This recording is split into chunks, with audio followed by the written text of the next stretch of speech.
नमस्कार। एक बार फिर से आप सभी का बहुत बहुत स्वागत है। दोस्तों, आज के इस सेशन में हिस्ट्री, ज्योग्राफी और पॉलिटी के 50 सबसे बेहतरीन प्रश्नों को यहाँ पे हम कवर करने वाले हैं। यह हमारे हिस्ट्री, ज्योग्राफी और पॉलिटी के 50 सबसे बेहतरीन प्रश्नों का सेट नंबर 3 है। यह जो सीरीज है 50 सबसे बेहतरीन प्रश्नों की, यह आपके आगे आने वाले जितने भी एग्ज़ाम्स हैं उनके लिए बहुत ही ज़्यादा महत्वपूर्ण है। तो इस वीडियो को आप बिल्कुल लास्ट तक जरूर देखिएगा।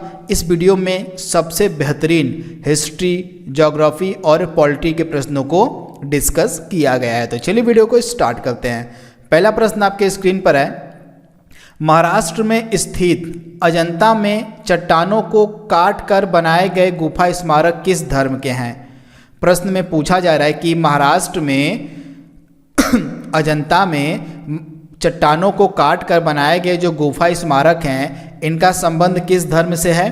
तो राइट आंसर क्या हो जाएगा, बौद्ध धर्म, यानी कि ऑप्शन आपका यहाँ पे बी जो है बिल्कुल सही हो जाएगा। अगला प्रश्न आपके स्क्रीन पर है, कौन सी गुफा में बौद्ध धर्म, हिंदू धर्म और जैन धर्म की धार्मिक कला की सांस्कृतिक मिश्रण है। इसमें से आपके पास 4 गुफाएं दी गई हैं ऑप्शन में। इनमें से आपको बताना है कि वह कौन सी ऐसी गुफा है जिसका संबंध बौद्ध धर्म से भी है, हिंदू धर्म से भी है और जैन धर्म से भी है। तो इस प्रश्न का राइट आंसर क्या हो जाएगा, एलोरा की गुफाएं। एलोरा की गुफाएं में आपको बौद्ध धर्म, हिंदू धर्म और जैन धर्म तीनों का मिश्रण देखने को मिलेगा। तो ऑप्शन आपका यहाँ पे बी जो है बिल्कुल सही हो जाएगा। तथा अजंता और एलोरा ये दोनों जो गुफाएं हैं आपको मिलेंगी कहाँ पर, तो ये दोनों गुफाएं आपको मिलेंगी महाराष्ट्र में। तो इसके बारे में आपको याद रखना है। अगला प्रश्न आपके स्क्रीन पर है, धार्मिक ग्रंथ त्रिपिटक की यहाँ पे बात हो रही है। धार्मिक ग्रंथ त्रिपिटक किस धर्म से संबंधित है, आपसे पूछा जा रहा है।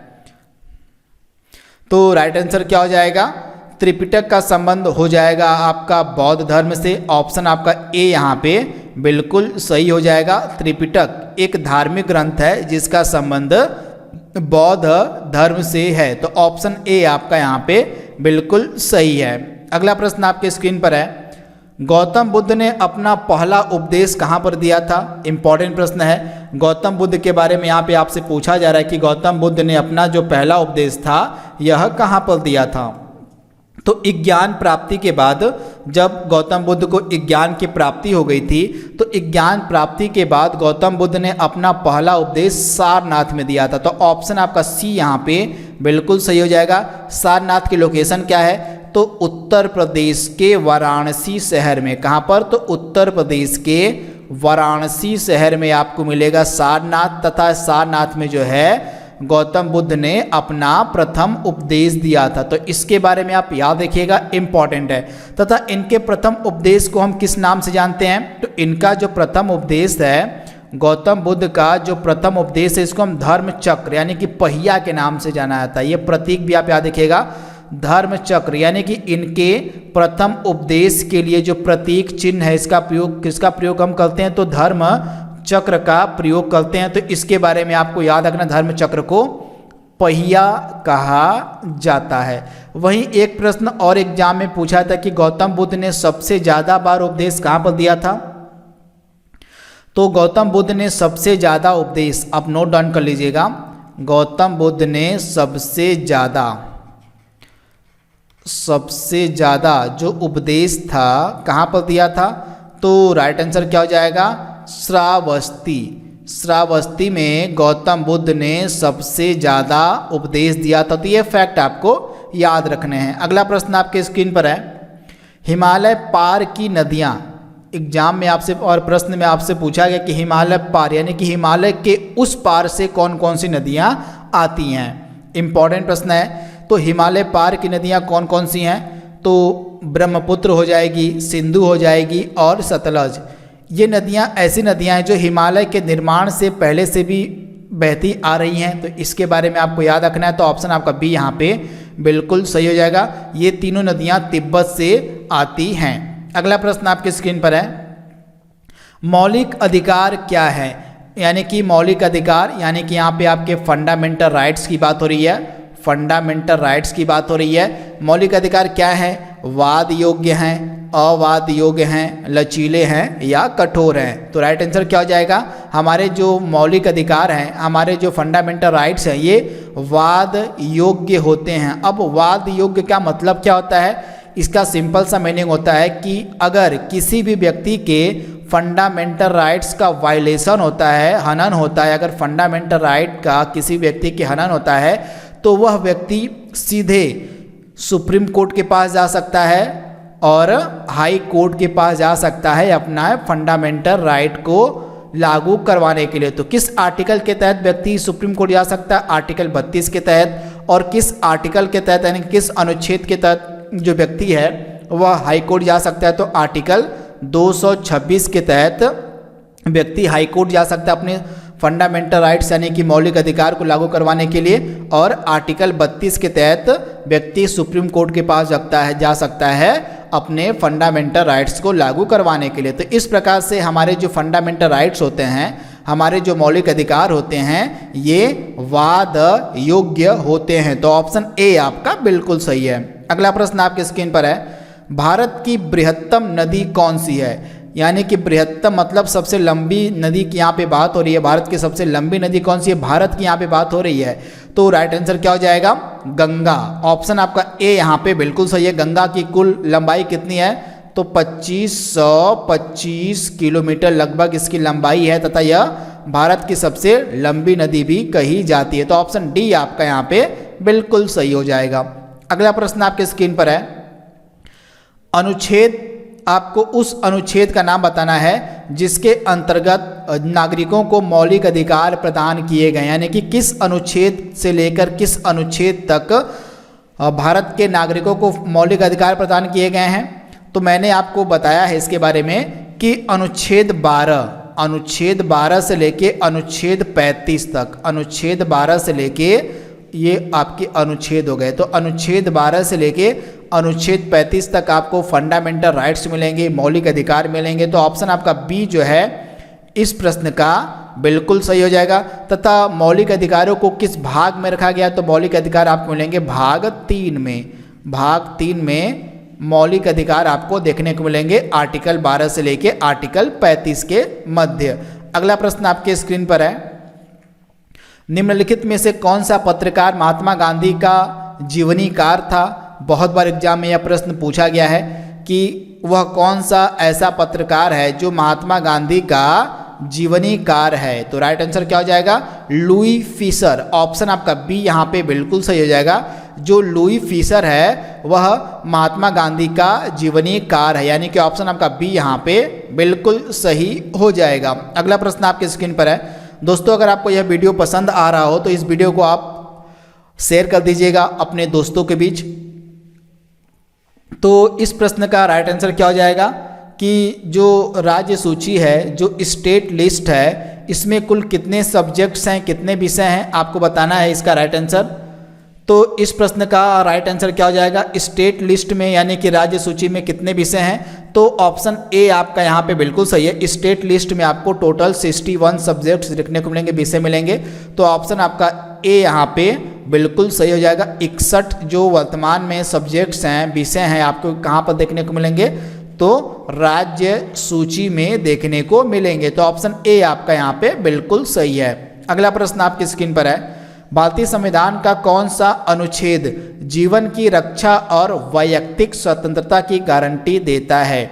यानी कि जीवन की रक्षा और वैयक्तिक स्वतंत्रता की गारंटी जो है कौन सा अनुच्छेद देता है? तो राइट आंसर क्या हो जाएगा? राइट टू लाइफ की बात करता है अनुच्छेद 21, यानी कि ऑप्शन आपका सी यहाँ पे बिल्कुल सही है। Right to life, right to life की बात कौन सा आर्टिकल करता है? तो आर्टिकल जो आपका 21 है यह राइट टू लाइफ की बात करता है। तो ऑप्शन आपका सी बिल्कुल सही हो जाएगा। अगला प्रश्न आपके स्क्रीन पर है, आपको उस अनुच्छेद का नाम बताना है जिसमें भारत के प्रत्येक नागरिक को स्वास्थ्य का अधिकार दिया गया है। राइट टू हेल्थ यानी कि स्वास्थ्य का अधिकार किस अनुच्छेद में दिया गया है? स्वास्थ्य का अधिकार एक हमारा फंडामेंटल राइट है, इसके बारे में आपको याद रखना है। स्वास्थ्य का अधिकार हमारा एक फंडामेंटल राइट है और इसको आर्टिकल 21 में रखा गया है, तो ऑप्शन आपका सी यहाँ पे बिल्कुल सही हो जाएगा। अगला प्रश्न है, भारत के प्रथम उपराष्ट्रपति का नाम यहाँ पे पूछा जा रहा है कि भारत के प्रथम उपराष्ट्रपति कौन थे। बहुत ही ज़्यादा महत्वपूर्ण प्रश्न है। भारत के उपराष्ट्रपति का आपको नाम बताना है कि भारत के प्रथम उपराष्ट्रपति कौन थे। तो राइट आंसर क्या हो जाएगा, डॉक्टर एस राधाकृष्णन। इनका नाम बहुत ही ज़्यादा महत्वपूर्ण है। डॉक्टर एस राधाकृष्णन जो थे ये भारत के प्रथम उपराष्ट्रपति थे, यानी कि ऑप्शन आपका यहाँ पे जो सी है बिल्कुल सही हो जाएगा। इसके बारे में आपको याद रखना है, ऑप्शन आपका यहाँ पे जो सी वाला है बिल्कुल सही है। वही हमारे देश के प्रथम राष्ट्रपति कौन थे, तो डॉक्टर राजेंद्र प्रसाद। डॉक्टर राजेंद्र प्रसाद हमारे देश के प्रथम जो है राष्ट्रपति थे, तो इनके बारे में आपको याद रखना है। क्या आप बता सकते हैं कि वर्तमान में हमारे वाइस प्रेसिडेंट यानी कि उपराष्ट्रपति कौन है? इसका जवाब आपको कमेंट बॉक्स में देना है कि भारत में वर्तमान कंडीशन यानी कि वर्तमान समय में भारत के उपराष्ट्रपति कौन है, इसका आपको जवाब देना है। अगला प्रश्न आपके स्क्रीन पर है, संसद के सदनों को बुलाने की शक्ति किसके पास है? जो संसद के सदन होते हैं उनको बुलाने की जो शक्ति है यह किसको दी गई है? तो यह जो पावर है, यह जो शक्ति है, यह दी गई है प्रेसिडेंट ऑफ इंडिया को, यानी कि भारत के राष्ट्रपति को। ऑप्शन आपका यहाँ पे ए जो है बिल्कुल सही हो जाएगा। ऑप्शन ए आप याद कर लीजिएगा। अगला प्रश्न आपके स्क्रीन पर है, महात्मा गांधी ने भारत छोड़ो आंदोलन किस शहर से शुरू किया था? भारत छोड़ो आंदोलन को किस शहर से शुरू किया गया था आपसे पूछा जा रहा है। तो राइट आंसर क्या हो जाएगा, बॉम्बे। ऑप्शन आपका ए यहाँ पे बिल्कुल सही हो जाएगा। बॉम्बे से जो है महात्मा गांधी ने भारत छोड़ो आंदोलन की शुरुआत की थी, तो इसके बारे में आपको याद रखना है। 1942 में भारत छोड़ो आंदोलन शुरू हुआ था, तो इसके बारे में आप याद रखिएगा। तथा भारत छोड़ो आंदोलन के दौरान ही महात्मा गांधी ने करो या मरो का नारा दिया था। करो या मरो का जो नारा था महात्मा गांधी ने इसी आंदोलन के दौरान दिया था, तो इसके बारे में आपको याद रखना है। अगला प्रश्न आपके स्क्रीन पर है, भारतीय स्वतंत्रता संग्राम में करो या मरो का नारा किसने दिया था? देखिए जो चीज़ मैंने आपको बताई है वही प्रश्न आपसे यहाँ पे पूछा गया है कि करो या मरो का जो नारा था किस आंदोलन के दौरान दिया गया था? तो राइट आंसर क्या हो जाएगा आपका, भारत छोड़ो आंदोलन। ऑप्शन आपका डी यहाँ पे बिल्कुल सही हो जाएगा। भारत छोड़ो आंदोलन के दौरान महात्मा गांधी ने जो है करो या मरो यानी कि डू और डाई, आप याद देखिएगा, डू और डाई का जो नारा था यह महात्मा गांधी ने दिया था भारत छोड़ो आंदोलन के दौरान। तो लीडर का भी आपको नाम याद रखना है, किसके द्वारा दिया गया था? तो महात्मा गांधी के द्वारा दिया गया था। अगला प्रश्न आपके स्क्रीन पर है, बारदोली सत्याग्रह का नेतृत्व किसने किया था? तो बारदोली सत्याग्रह का जो नेतृत्व है किया गया था सरदार वल्लभ भाई पटेल के द्वारा। ऑप्शन आपका यहाँ पे ए जो है बिल्कुल सही हो जाएगा। सरदार वल्लभ भाई पटेल के द्वारा जो है बारदोली सत्याग्रह का नेतृत्व किया गया था। तो आप याद रखिएगा, इनको आयरन मैन ऑफ इंडिया के नाम से भी हम जानते हैं, तो इसके बारे में भी आप याद रखिएगा, इंपॉर्टेंट है। दोस्तों अभी तक हमने 17 महत्वपूर्ण प्रश्नों को कवर कर लिया है। टोटल अभी हम 50 प्रश्नों तक पहुंचेंगे, तो टोटल इस सेशन में आपको 50 प्रश्न देखने को मिलेंगे हिस्ट्री, ज्योग्राफी और पॉलिटी के। तो इस वीडियो को लास्ट तक आपको देखना है। अगला प्रश्न आपके स्क्रीन पर है, भारतीय राष्ट्रीय कांग्रेस की प्रथम महिला अध्यक्ष आपसे पूछी जा रही हैं, कौन थी? भारतीय राष्ट्रीय कांग्रेस की प्रथम महिला अध्यक्ष। ये प्रश्न बहुत बार एग्जाम में पूछा गया है, तो राइट आंसर क्या हो जाएगा? यहाँ पे प्रथम महिला अध्यक्ष की बात हो रही है कि भारतीय राष्ट्रीय कांग्रेस की प्रथम महिला अध्यक्ष कौन थी, तो इनका नाम हो जाएगा एनी बेसेंट। ऑप्शन आपका यहाँ पे बी जो है बिल्कुल सही हो जाएगा, एनी बेसेंट। और किस वर्ष में इन्होंने भारतीय राष्ट्रीय कांग्रेस के सेशन की अध्यक्षता करी थी? तो वर्ष था 1917 का, और जगह कौन सी थी? तो जगह थी कलकत्ता। तो इसके बारे में आप याद रखिएगा, कलकत्ता। वहीं अगर वहीं यहाँ पे प्रश्न में अगर आपसे पूछ लिया होता कि भारतीय राष्ट्रीय कांग्रेस की प्रथम भारतीय, अगर यहाँ पे भारतीय शब्द ऐड कर दिया होता कि प्रथम भारतीय महिला अध्यक्ष कौन थी, तो आपका आंसर दूसरा हो गया होता। तो यहाँ पे अगर प्रथम भारतीय महिला की अगर हम बात करें तो इनका नाम हो जाएगा सरोजिनी नायडू। सरोजिनी नायडू जो हैं ये प्रथम भारतीय महिला थी जिनके द्वारा जो है भारतीय राष्ट्रीय कांग्रेस के किसी भी सेशन की अध्यक्षता करी गई थी। तो प्रथम भारतीय महिला पूछ लेगा तो राइट आंसर आपका हो जाएगा सरोजिनी नायडू। 1925 का जो कानपुर अधिवेशन हुआ था, 1925 का कानपुर अधिवेशन, इसकी जो है अध्यक्षता करी गई थी सरोजिनी नायडू के द्वारा। तो ये एडिशनल फैक्ट भी आपको याद रखना है। अगला प्रश्न आपके स्क्रीन पर है, निम्नलिखित में से किस वर्ष सरोजिनी नायडू ने भारतीय राष्ट्रीय कांग्रेस के अधिवेशन की अध्यक्षता करी थी। तो जो चीज़ मैंने आपको बताई है वही यहाँ पे प्रश्न में पूछ ली गई है। तो राइट आंसर क्या हो जाएगा 1925। 1925 का सेशन हुआ था कानपुर में और इसकी जो अध्यक्षता करी गई थी सरोजिनी नायडू के द्वारा। तो इनके बारे में आपको याद रखना है। अगला प्रश्न आपकी स्क्रीन पर है, निम्नलिखित में से कौन भारत सरकार का अंग नहीं है। भारत सरकार के 3 अंग होते हैं, तो इनमें से आपको बताना है कि भारत सरकार का कौन सा अंग नहीं है। तो विधायिका भारत सरकार का अंग होती है, कार्यपालिका है, न्यायपालिका है, लेकिन मीडिया जो है भारत सरकार का अंग नहीं है। तो ऑप्शन आपका डी यहाँ पे बिल्कुल सही हो जाएगा। विधायिका, कार्यपालिका और न्यायपालिका ये भारत सरकार का अंग मानी जाती हैं। अगला प्रश्न आपके स्क्रीन पर है, तो यहाँ पे आपसे पूछा गया कि भारतीय संसद यानी कि इंडियन पार्लियामेंट में कितने सदन होते हैं, कितने हाउस होते हैं। तो आप याद रखिएगा हमारे संसद में 2 हाउस होते हैं, 2 हाउस होते हैं। एक आपका लोकसभा हो गया और एक आपका राज्यसभा हो गया। राज्यसभा को हम क्या कहते हैं, राज्यसभा को अपर हाउस कहा जाता है, उच्च सदन कहा जाता है। अपर हाउस यानी कि उच्च सदन हम राज्यसभा को कहते हैं और लोकसभा को हम क्या कहते हैं, तो लोकसभा को हम lower house, lower house, lower house, lower house मतलब निचला सदन जो है लोकसभा को कहा जाता है। तो इसके बारे में आपको याद रखना है कि 2 सदन होते हैं, एक लोकसभा हो जाएगा आपका और एक आपका राज्यसभा हो जाएगा। तो राइट आंसर क्या हो जाएगा, ऑप्शन आपका यहाँ पे जो ए है बिल्कुल सही है। अगला प्रश्न आपकी स्क्रीन पर है, भारतीय संविधान के अनुसार सरकार के कितने अंग हैं। तो अभी इसके बारे में हमने डिस्कस किया था। भारतीय संविधान के अनुसार इंडियन कॉन्स्टिट्यूशन के अनुसार भारत सरकार के जो हैं कितने अंग हो जाएंगे। तो भारत सरकार के 3 अंग हो जाएंगे। ऑप्शन आपका यहाँ पे जो सी है, ऑप्शन आपका बी है, यहाँ पे बिल्कुल सही हो जाएगा। पहले आपका कार्यपालिका हो जाएगा, कार्यपालिका, कार्यपालिका हो गई। दूसरी आपकी न्यायपालिका हो गई, न्यायपालिका।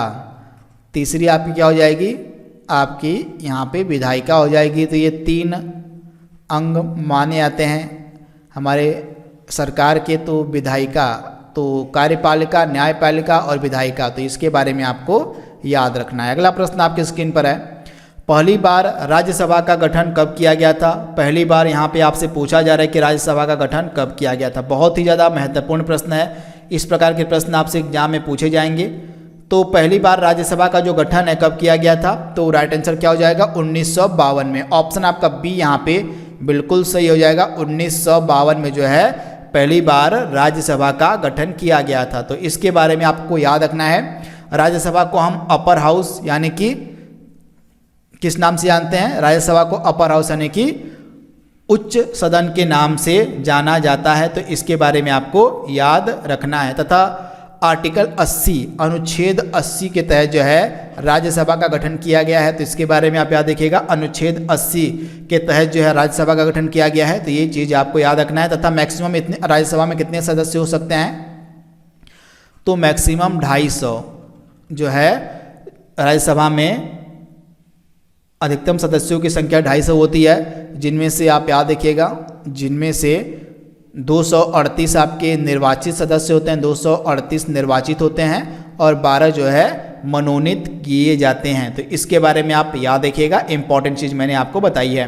तथा यह जो राज्यसभा होती है इसको हम अस्थाई सदन के नाम से जानते हैं, यानी कि इसका विघटन नहीं किया जा सकता। यह एक अस्थाई सदन है। राज्यसभा क्या है? तो राज्यसभा एक अस्थाई सदन है और इसके सदस्यों का कार्यकाल कितना होता है? तो इसके सदस्यों का कार्यकाल जो है 6 वर्ष का होता है। इसके सदस्यों का कार्यकाल जो है 6 वर्ष का होता है। तो ये फैक्ट भी आपको याद रखना है, इंपॉर्टेंट है, यहाँ से प्रश्न एग्जाम में पूछे जाते हैं। तथा राज्यसभा का सदस्य बनने के लिए जो मिनिमम एज है वो कितनी होनी चाहिए?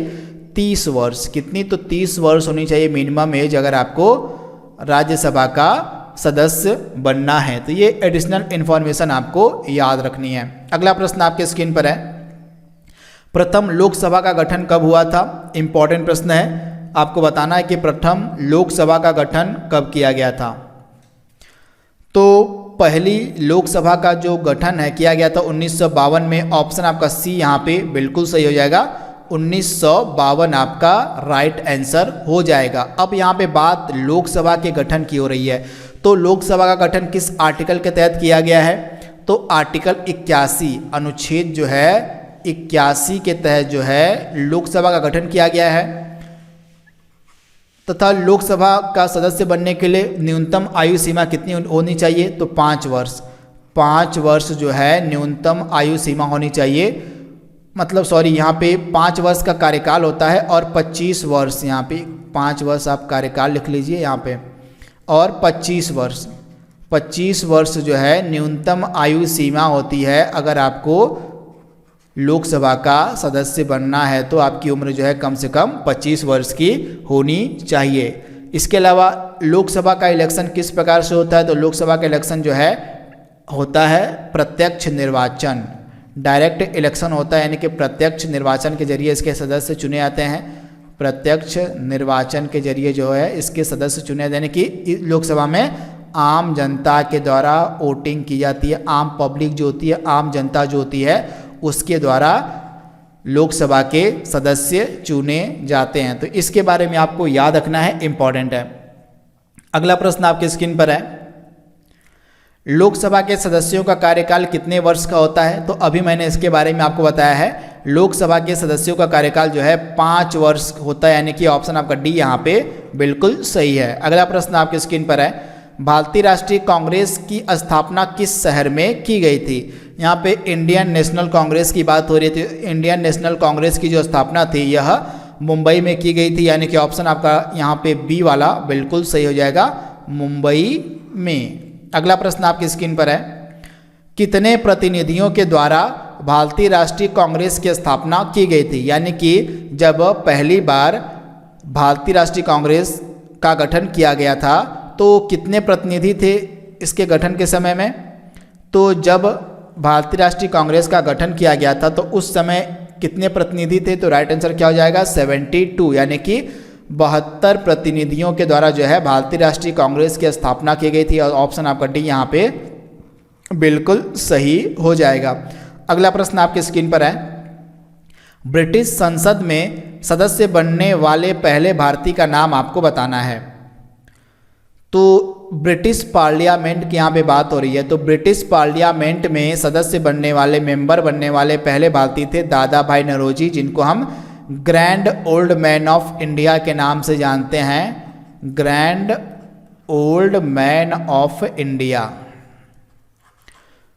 तो दादा भाई नौरोजी आपका राइट आंसर हो जाएगा, यहाँ पे आपको याद रखना है। अगला प्रश्न आपके स्क्रीन पर है, राष्ट्रीय जलमार्ग 1 यानी कि नेशनल वाटरवे 1 की बात हो रही है। नेशनल जो वाटरवे 1 हमारा है इसकी बात हो रही है। तो नेशनल वाटरवे 1 का निर्माण निम्न में से किस नदी पर किया गया है? तो हमारा जो राष्ट्रीय जलमार्ग 1 है इसका निर्माण गंगा नदी पर किया गया है, यानी कि ऑप्शन आपका यहाँ पे जो बी है बिल्कुल सही हो जाएगा। कहाँ से कहाँ तक है? तो यह प्रयागराज से लेकर पश्चिम बंगाल के हल्दिया तक देखने को मिलेगा आपको नेशनल वाटरवे 1, यानी कि राष्ट्रीय जलमार्ग 1 जो है गंगा नदी पर प्रयागराज से हल्दिया तक बनाया गया है। तो ये फैक्ट आपको याद रखना है। अगला प्रश्न आपकी स्क्रीन पर है, सर्वोच्च न्यायालय का न्यायाधीश अपना पद त्याग सकता है किसको पत्र लिखकर? यानी कि सुप्रीम कोर्ट के जो न्यायाधीश होते हैं, सुप्रीम कोर्ट के जो न्यायाधीश होते हैं ये अपना त्याग पत्र किसको देते हैं? तो आप याद रखिएगा प्रेसिडेंट ऑफ इंडिया को, यानी कि भारत के राष्ट्रपति को। तो ऑप्शन आपका बी यहाँ पे बिल्कुल सही हो जाएगा। अगला प्रश्न आपके स्क्रीन पर है, भारत छोड़ो आंदोलन के दौरान महात्मा गांधी को कहाँ पर कैद किया गया था? भारत छोड़ो आंदोलन के दौरान महात्मा गांधी को कहाँ पर कैद किया गया था, आपसे पूछा जा रहा है। तो राइट आंसर क्या हो जाएगा? भारत छोड़ो आंदोलन के दौरान महात्मा गांधी को कैद किया गया था आगा खां पैलेस में। ऑप्शन आपका ए यहाँ पे बिल्कुल सही हो जाएगा। आगा खां पैलेस में जो है महात्मा गांधी को कैद किया गया था, किसके दौरान? तो भारत छोड़ो आंदोलन के दौरान। तो इसके बारे में आपको याद रखना है।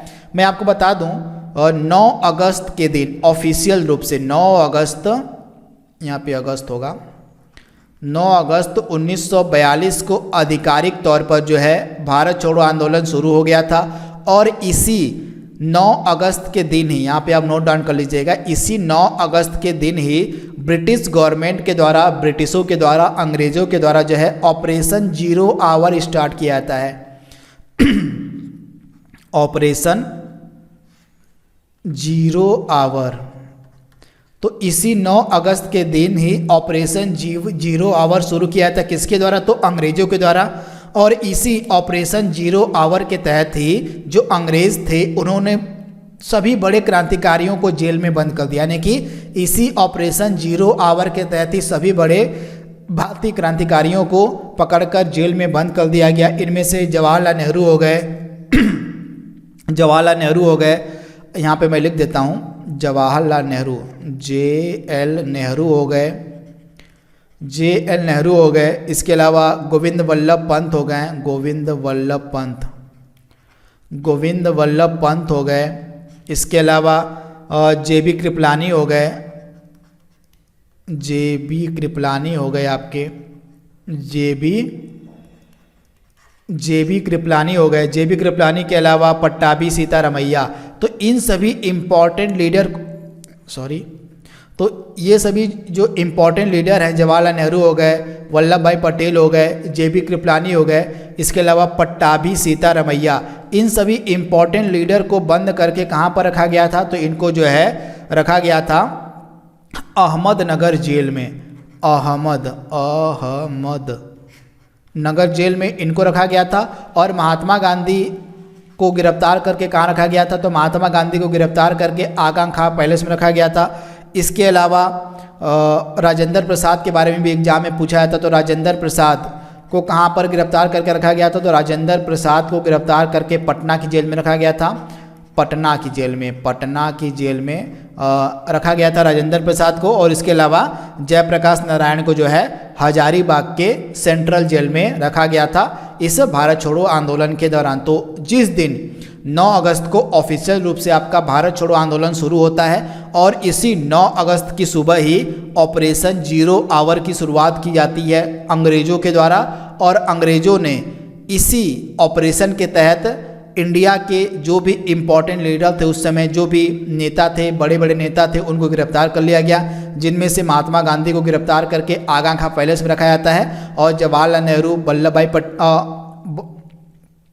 इनका नाम है आपका JB कृपलानी हो गए, और गोविंद वल्लभ पंत के अलावा पट्टाभी सीतारमैया, इनको गिरफ्तार करके अहमदनगर जेल में रखा जाता है। और राजेंद्र प्रसाद को गिरफ्तार करके जो है पटना की जेल में रखा जाता है। इसके अलावा एक और इम्पॉर्टेंट क्रांतिकारी थे जिनका नाम था जयप्रकाश नारायण। तो जयप्रकाश नारायण को गिरफ्तार करके जो है हजारीबाग की सेंट्रल जेल में रखा जाता। तो ये एडिशनल फैक्ट आपको याद रखने हैं। अगला प्रश्न आपके स्क्रीन पर है, गंगा नदी को बांग्लादेश में हम किस नाम से जानते हैं? गंगा नदी को बांग्लादेश में किस नाम से जाना जाता है? तो राइट आंसर क्या हो जाएगा? पद्मा। ऑप्शन आपका ए यहाँ पे बिल्कुल सही हो जाएगा।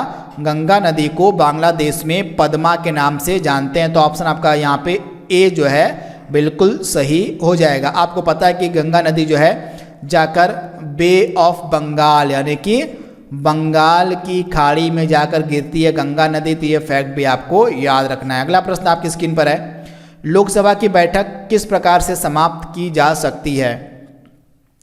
तो लोकसभा की बैठक जो है स्थगन के द्वारा समाप्त की जा सकती है, सत्रावसान के द्वारा समाप्त की जा सकती है, विघटन के द्वारा समाप्त की जा सकती है। यानी कि इन तीनों के द्वारा जो है लोकसभा की बैठक को समाप्त किया जा सकता है। तो उपर्युक्त सभी यानी कि ऑप्शन आपका जो डी है यहाँ पे बिल्कुल सही हो जाएगा, उपर्युक्त सभी। अगला प्रश्न आपकी स्क्रीन पर है, गंगा एवं ब्रह्मपुत्र की संयुक्त जलधारा किस नाम से जानी जाती है?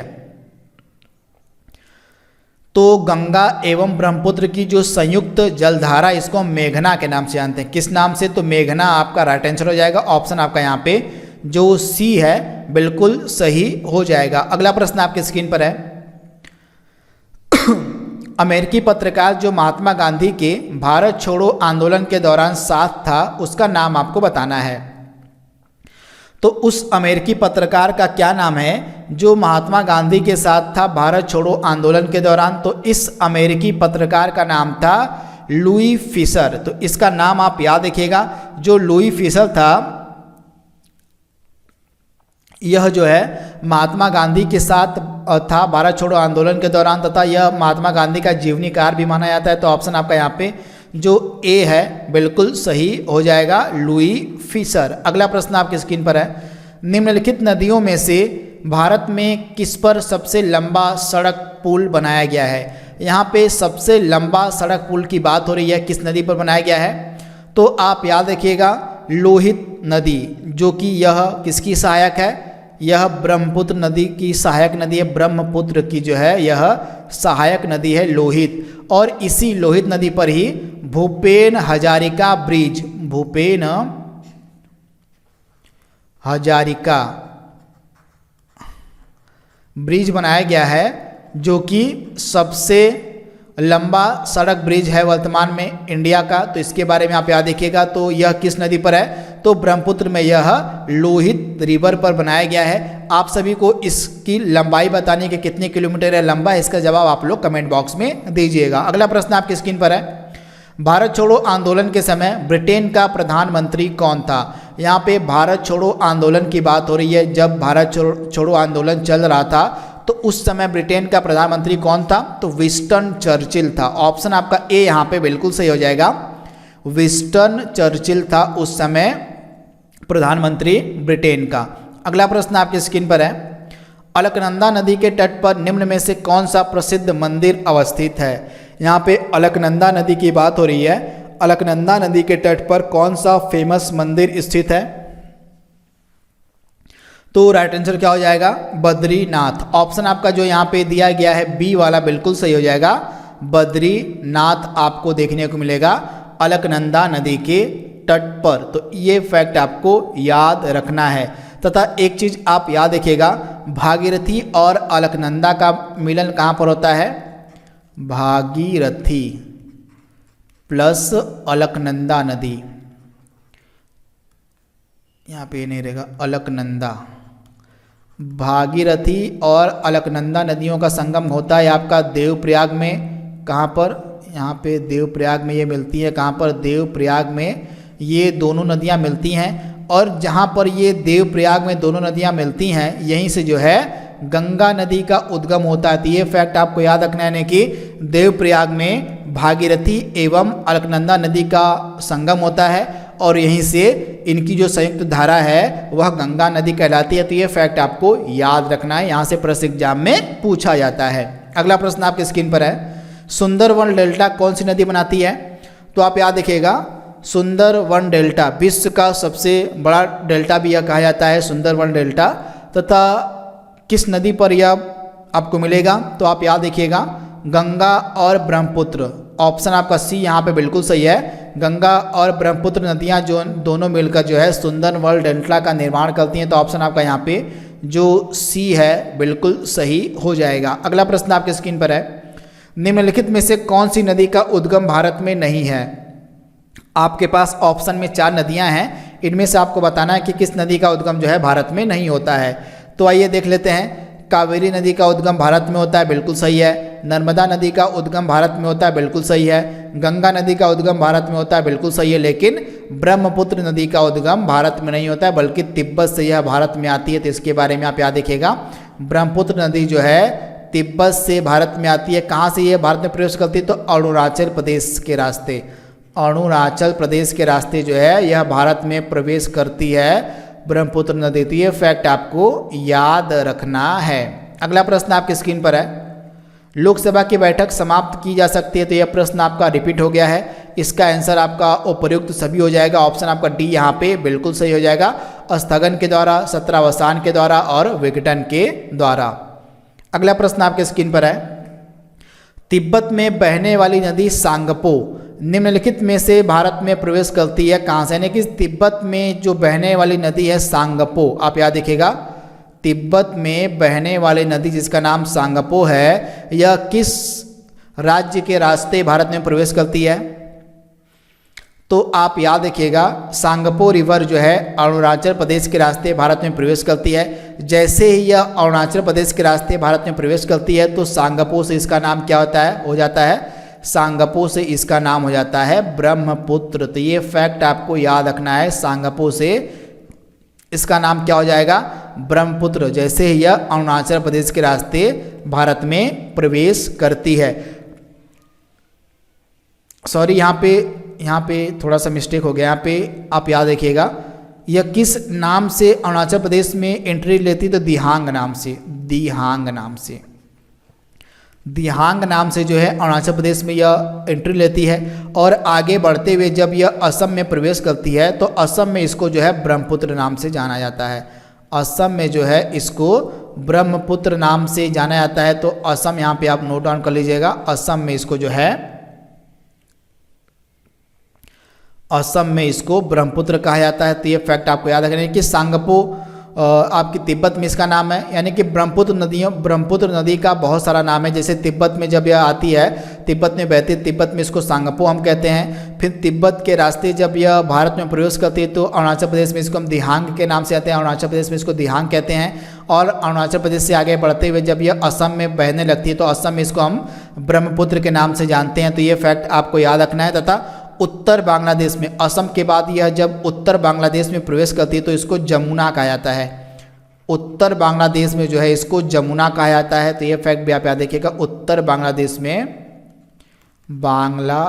में इसको जो है जमुना कहा जाता है। और उत्तर बांग्लादेश के बाद इसको जो है मध्य बांग्लादेश में जब यह गंगा नदी से मिल जाती है तो इसको पद्मा कहा जाने लगता है। पद्मा इसको जो है मध्य बांग्लादेश में हम कहते हैं, मध्य बांग्लादेश में जो है इसको पद्मा कहा जाता है जब यह गंगा नदी से मिलती है। इसके बाद मेघना, आगे इसका नाम मेघना हो जाता है। यानी कि दक्षिणी बांग्लादेश में यह मेघना के नाम से आई जाती है और मेघना के नाम से ही यह बंगाल की खाड़ी में गिरती है। तो बहुत सारे नाम हैं ब्रह्मपुत्र नदी के, आपको पता होने चाहिए, यहाँ से प्रश्न एग्जाम में पूछा जाता है। अगला प्रश्न आपके स्क्रीन पर है, तिब्बत में मानसरोवर झील के पास किस नदी का उद्गम स्रोत है?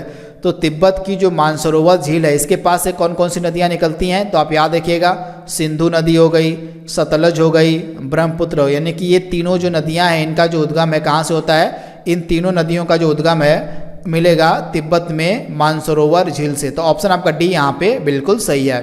अगला प्रश्न आपकी स्क्रीन पर है, विश्व का सबसे बड़ा नदी द्वीप जिसका नाम माजुली नदी द्वीप है, यह विश्व का सबसे बड़ा नदी द्वीप है। तो यह किस नदी पर आपको देखने को मिलेगा? तो यह आपको देखने को मिलेगा ब्रह्मपुत्र नदी पर। ऑप्शन आपका यहाँ पे डी जो है बिल्कुल सही हो जाएगा।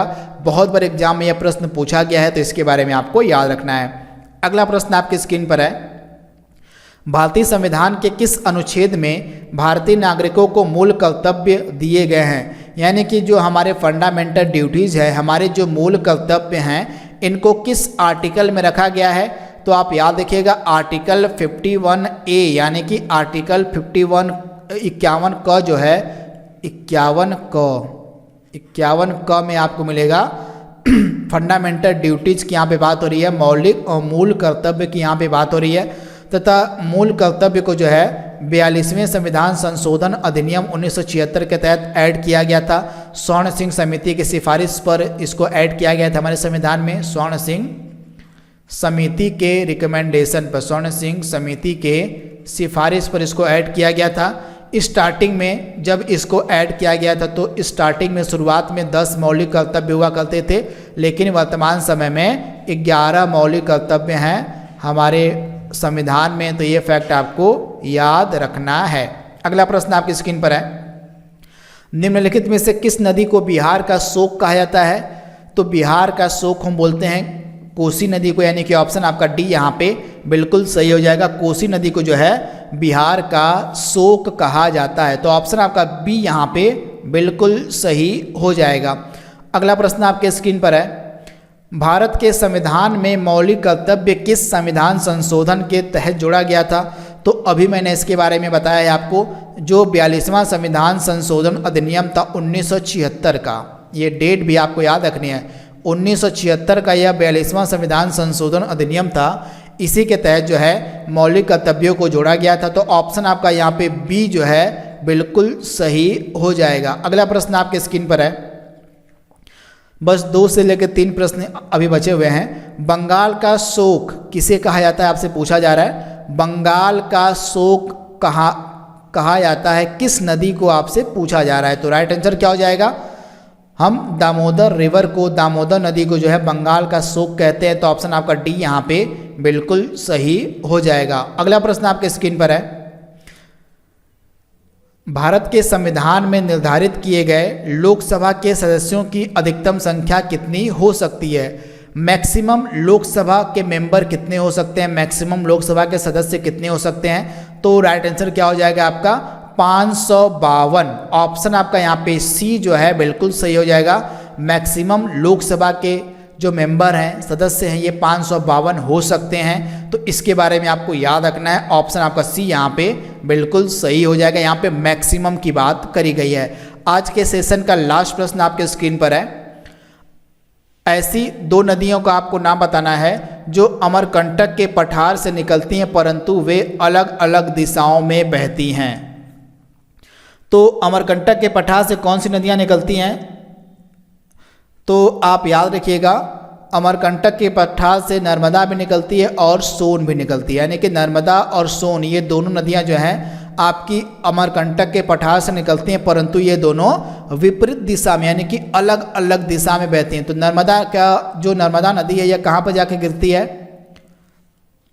नर्मदा, आपको पता होना चाहिए कि नर्मदा नदी कहाँ पर गिरती है, तो यह पश्चिम साइड में बहती है। अब यह किस दिशा में बहती है?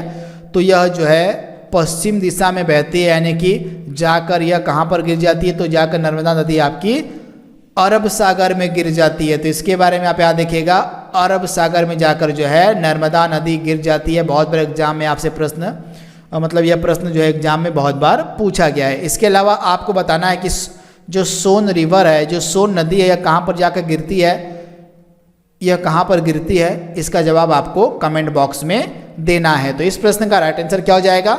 ऑप्शन सी, नर्मदा और सोन, ये दोनों नदियां ऐसी हैं जो अमरकंटक के पठार से निकलती हैं परंतु अलग अलग दिशाओं में बहती हैं।